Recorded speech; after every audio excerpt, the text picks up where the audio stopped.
Lalu sahut Musa, "Bagaimana jika mereka tidak percaya kepadaku dan tidak mendengarkan perkataanku, melainkan berkata, Tuhan tidak menampakkan diri kepadamu?" Tuhan berfirman kepadanya, "Apakah yang di tanganmu itu?" Jawab Musa, "Tongkat." Firman Tuhan, "Lemparkanlah itu ke tanah." dan ketika dilemparkannya ke tanah, maka tongkat itu menjadi ular, sehingga Musa lari meninggalkannya. Tetapi firman Tuhan kepada Musa, "Ulurkanlah tanganmu dan peganglah ekornya." Musa mengulurkan tangannya, ditangkapnya ular itu, lalu menjadi tongkat di tangannya. Supaya mereka percaya bahwa Tuhan, Allah nenek moyang mereka, Allah Abraham, Allah Ishak, dan Allah Yakub, telah menampakkan diri kepadamu.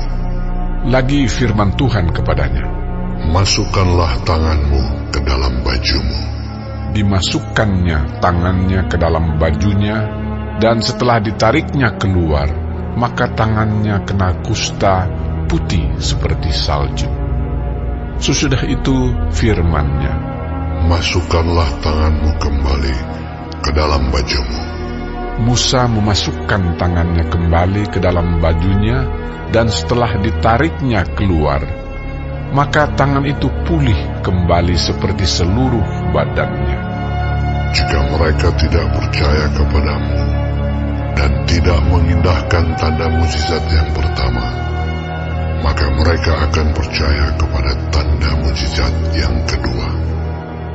Dan jika mereka tidak juga percaya kepada kedua tanda mujizat ini dan tidak mendengarkan perkataanmu, maka engkau harus mengambil air dari sungai Nil dan harus kau curahkan di tanah yang kering.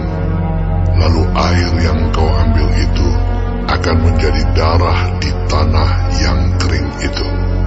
Lalu kata Musa kepada Tuhan, "Ah, Tuhan, aku ini tidak pandai bicara, dahulu pun tidak, dan sejak Engkau berfirman kepada hamba-Mu pun tidak. Sebab aku berat mulut dan berat lidah." Tetapi Tuhan berfirman kepadanya, "Siapakah yang membuat lidah manusia? Siapakah yang membuat orang bisu atau tuli? Membuat orang melihat atau buta? Bukankah aku, yakni Tuhan? Oleh sebab itu, pergilah, aku akan menyertai lidahmu dan mengajar engkau apa yang harus kau katakan." Tetapi Musa berkata, "Ah, Tuhan, utuslah kiranya siapa saja yang patut kau utus." Maka bangkitlah murka Tuhan terhadap Musa, dan ia berfirman, "Bukankah di situ Harun, orang Lewi itu kakakmu? Aku tahu bahwa ia pandai bicara. Lagi pula ia telah berangkat menjumpai engkau. Dan apabila ia melihat engkau, ia akan bersuka cita dalam hatinya. Maka engkau harus berbicara kepadanya dan menaruh perkataan itu ke dalam mulutnya. Aku akan menyertai lidahmu dan lidahnya, dan mengajarkan kepada kamu apa yang harus kamu lakukan. Ia harus berbicara bagimu kepada bangsa itu. Dengan demikian ia akan menjadi penyambung lidahmu, dan engkau akan menjadi seperti Allah baginya. Dan bawalah tongkat ini di tanganmu, yang harus kau pakai untuk membuat tanda-tanda mujizat." Lalu Musa kembali kepada mertuanya Yitro serta berkata kepadanya, "Izinkanlah kiranya aku kembali kepada saudara-saudaraku yang ada di Mesir, untuk melihat apakah mereka masih hidup." Yitro berkata kepada Musa, "Pergilah dengan selamat." Adapun Tuhan sudah berfirman kepada Musa di Midian, "Kembalilah ke Mesir, sebab semua orang yang ingin mencabut nyawamu telah mati." Kemudian Musa mengajak istri dan anak-anaknya lelaki, lalu menaikkan mereka ke atas keledai, dan ia kembali ke tanah Mesir, dan tongkat Allah itu dipegangnya di tangannya.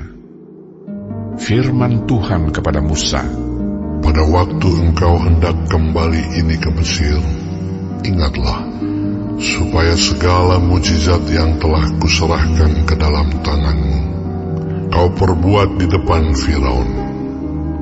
Tetapi aku akan mengeraskan hatinya, sehingga ia tidak membiarkan bangsa itu pergi. Maka engkau harus berkata kepada Firaun, beginilah firman Tuhan, Israel ialah anakku, anakku yang sulung. Sebab itu aku berfirman kepadamu, biarkanlah anakku itu pergi, supaya ia beribadah kepadaku. Tetapi jika engkau menolak membiarkannya pergi, maka aku akan membunuh anakmu, anakmu yang sulung. tetapi di tengah jalan, di suatu tempat bermalam, Tuhan bertemu dengan Musa dan berikhtiar untuk membunuhnya. Lalu Zipora mengambil pisau batu, dipotongnya kulit katan anaknya, kemudian disentuhnya dengan kulit itu kaki Musa sambil berkata, Sesungguhnya engkau pengantin darah bagiku. Lalu Tuhan membiarkan Musa, pengantin darah, kata Zipora waktu itu, karena mengingat sunat itu. Berfirmanlah Tuhan kepada Harun, Pergilah ke padang gurun menjumpai Musa. Ia pergi dan bertemu dengan dia di gunung Allah, lalu menciumnya. Kemudian Musa memberitahukan kepada Harun segala firman Tuhan yang disuruhkannya kepadanya untuk disampaikan, dan segala tanda mujizat yang diperintahkannya kepadanya untuk dibuat. Lalu pergilah Musa beserta Harun, dan mereka mengumpulkan semua tua-tua Israel.